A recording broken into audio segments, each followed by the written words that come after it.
La crise du coronavirus conduit-elle à l'introduction d'une vaccination obligatoire volontaire?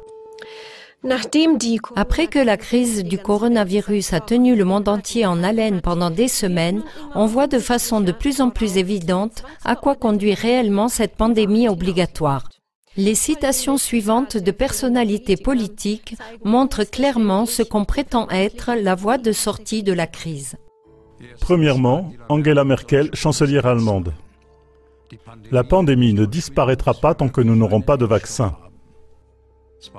Deuxièmement, Sébastien Kurz, chancelier autrichien. La liberté illimitée de voyager telle que nous l'avons connue n'existera pas tant qu'il n'y aura pas de vaccin. Troisièmement, les premiers ministres Söder, Bavière et Kretschmann, Bade-Württemberg, ont convenu que sans vaccin, il ne devrait pas y avoir de fin d'état d'alerte. Söder a même plaidé en faveur de la vaccination obligatoire. Dans le procès-verbal de la conférence téléphonique du 15 avril entre la chancelière et les premiers ministres, la conclusion suivante est donnée au point 17. Un vaccin est la clé du retour à une vie normale. Dès qu'un vaccin sera disponible, il faudra alors que des doses de vaccins suffisantes pour l'ensemble de la population soient disponibles le plus rapidement possible. C'est exactement ce qui doit beaucoup réjouir l'influent lobbyiste pharmaceutique Bill Gates.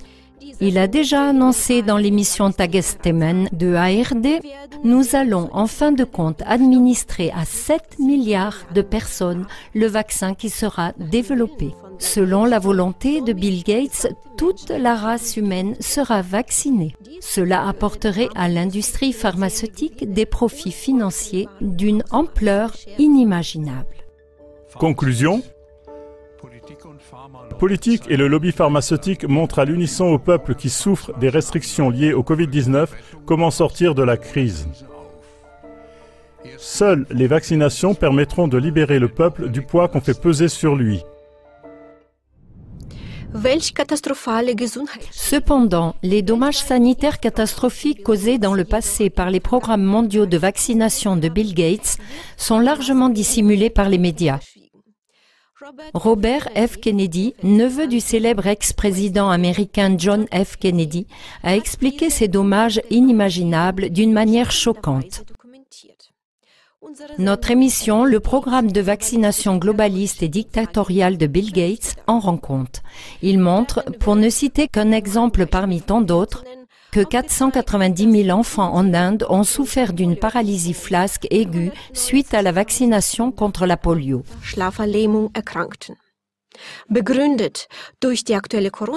En raison de la crise actuelle du Covid-19, le gouvernement allemand a voulu présenter au Bundestag le 7 mai un projet de loi en première lecture qui exempterait de mesures de protection les citoyens pouvant prouver leur immunité ou leur vaccination. Cependant, en raison des protestations extrêmement vives de la population, le gouvernement a été contraint de reporter ce projet pour le moment et de le soumettre à l'examen du Conseil d'éthique allemand. Les citoyens ont rapidement compris ce qui se cache en réalité derrière ce qu'on appelle preuve d'immunité. Ce qui, à première vue, semble être un soulagement, s'avère être, si on y regarde de plus près, une vaccination obligatoire par des moyens détournés. Les personnes non vaccinées, qui ne peuvent pas prouver leur immunité, pourraient ainsi être fortement limitées dans leurs droits fondamentaux. Voici quelques exemples concrets de la manière dont des personnes non vaccinées pourraient être victimes de discrimination.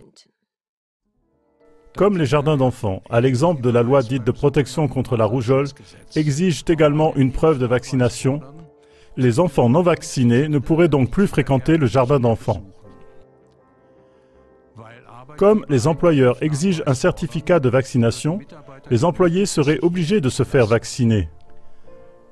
Comme les compagnies aériennes exigent un certificat de vaccination, les personnes non vaccinées risquent de ne pas pouvoir prendre l'avion pour les vacances. La participation à des événements majeurs tels que des matchs de football ou des concerts pourrait au moins être sévèrement limitée pour les personnes non vaccinées.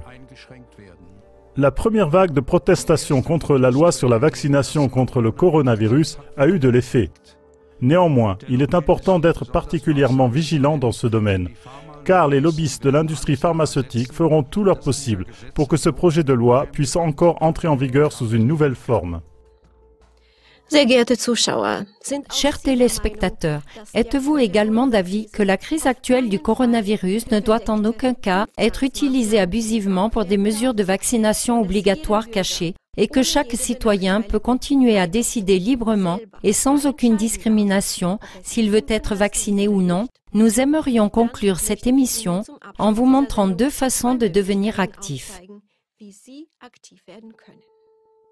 Premièrement, soutenir les pétitions contre la vaccination obligatoire. A.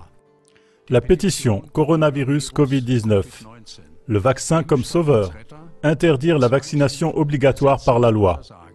De la pétition Open est adressée au gouvernement allemand et à l'Union européenne. Et elle a été signée par plus de 270 000 personnes à ce jour. B. La pétition « Empêcher la preuve de l'immunité et la vaccination obligatoire. Arrêter la proposition dangereuse de Spahn ». Patriotpetition.org est adressée au Conseil d'éthique allemand et a déjà été soutenue par environ 25 000 personnes. Les liens vers les pétitions se trouvent dans le générique de fin et dans le texte de l'émission. Deuxièmement, transmettez le lien vers cette émission via les réseaux sociaux ou par mail au plus grand nombre possible de vos amis et connaissances. Les mass médias, qui sont cofinancés par l'industrie pharmaceutique, entre autres, ne sont en aucune façon indépendants et dissimulent donc très souvent d'importantes contrevoix sur la vaccination.